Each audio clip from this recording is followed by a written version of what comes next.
Hey guys, welcome back to Chem 104. Hopefully everyone has had a good break. We're going to go ahead and continue our discussion of gases. Um, and so in our last lecture, we went ahead and discussed pressure, the idea of pressure, the idea of volume, temperature, and amount of gases in a specific system. And so what we want to do is we want to qualitatively and quantitatively determine how changes in, for example, the pressure of the gas affects the volume of the gas, or how changes in volume of the gas affect the pressure of the gas. We can go ahead and extend this concept by looking at how changes in temperature of the system affects the pressure of the gas, and how the temperature of the system affects the volume of the gas. And so when we're starting to create comparisons between, for example, like pressure and volume, the other two items, temperature and the amount of gases, must stay constant. And so if temperature and the amount of gas and pressure and volume is constantly changing between an initial state and a final state, then it's really hard for us to use certain equations, certain laws that we'll discuss a little further on if everything is changing at the same time. And so let's go ahead and do some review. We talked about the relationship between pressure and volume. And so once again, if you increase the pressure of the gas,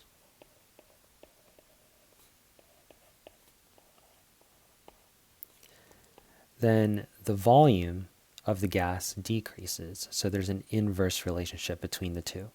So let me go ahead and write that down. So there's going to be a decrease in the volume of the gas. And we can go ahead and visualize this concept by looking at a cylinder with a movable lid. And so inside the cylinder, let's just say that there's a whole bunch of gas particles. So I'll just go ahead and draw a whole bunch of dots. Now, when you increase the pressure of the system, what you're doing is you're applying force on the lid. And so this movable lid, if you're applying force downwards, it's going to go down. And so the result of this movement, if you will produce a cylinder with less volume that these gases can occupy. And so overall, there is an inverse relationship between pressure and volume. If pressure increases, then volume decreases, and vice versa. So if you decrease pressure, you increase volume. And so we can go ahead and write that relationship in mathematically, such that P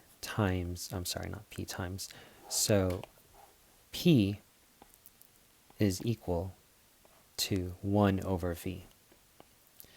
And so if we want to move all the variables to one side, we're going to go ahead and multiply volume to the left-hand side, so that pressure times volume is equal to some constant, whatever this constant is. Now, if since this is describing just one state, and if we're making changes to, for example, volume or pressure, we can go ahead and use this same equation to represent the relationship between pressure and volume for the second state. And so we can go ahead and say P times V equals to, once again, some constant. And this equation is going to represent the second state.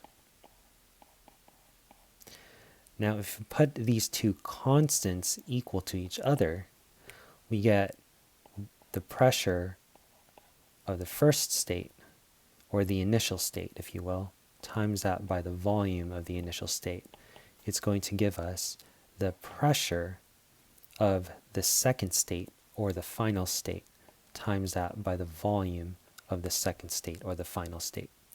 And so overall, we can go ahead and quantify the changes in pressure of a gas or volume of a gas by using this relationship, this mathematical relationship. And so this is known as Boyle's law.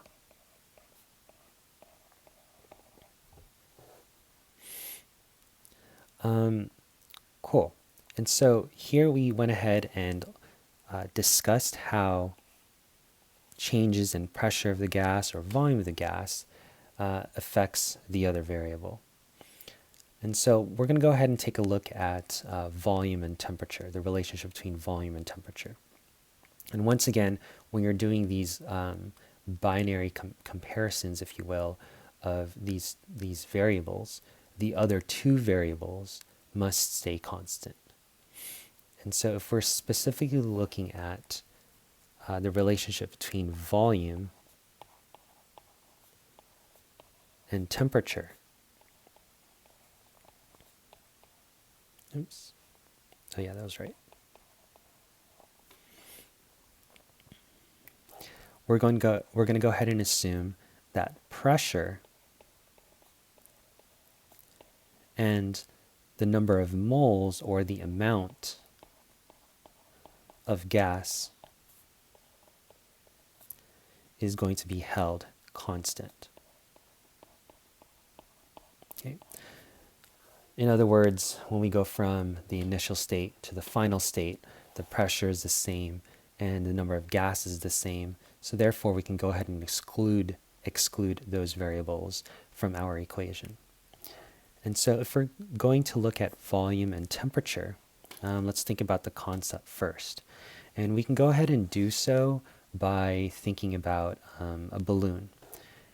And so if we have a balloon, let's just say that it's occupying this amount of volume, and then we went ahead and heated the volume, or we heated the balloon, not the volume. We heated the balloon. So this triangle is the chemical symbol for heat in chemistry. What happens is that the gas particles inside this balloon is going to increase their kinetic energy.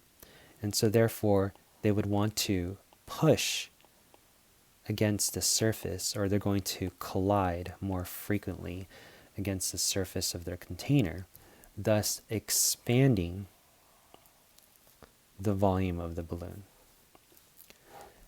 And here are all the gas particles.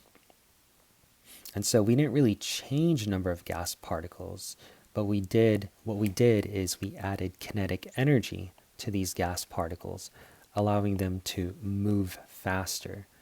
And when they collide against the walls of their container, in this case a balloon, it's going to expand the volume of the balloon. And so, long story short, here we see a direct or proportional relationship between volume and temperature, such that if you increase volume,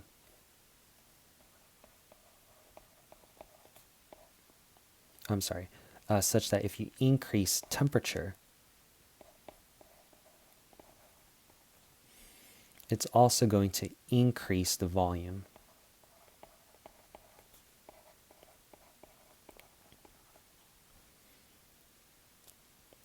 of the gas.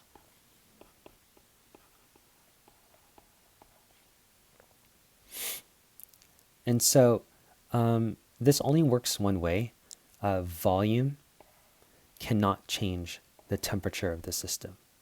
And so it is the temperature of the system that's changing the volume. In the previous example, with pressure and volume, both of them can kind of affect each other.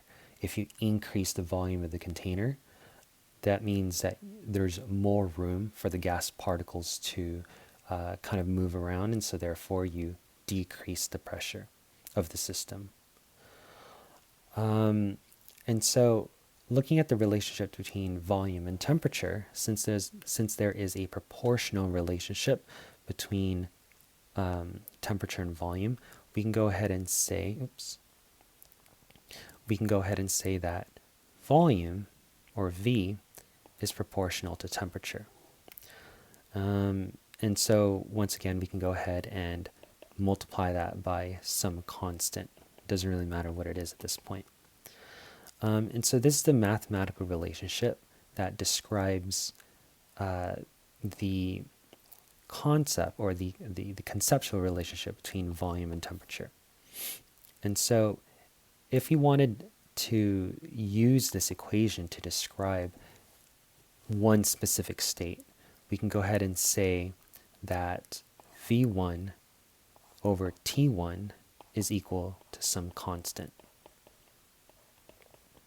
Okay. And so we can go ahead and say that this is the initial state, whatever it is.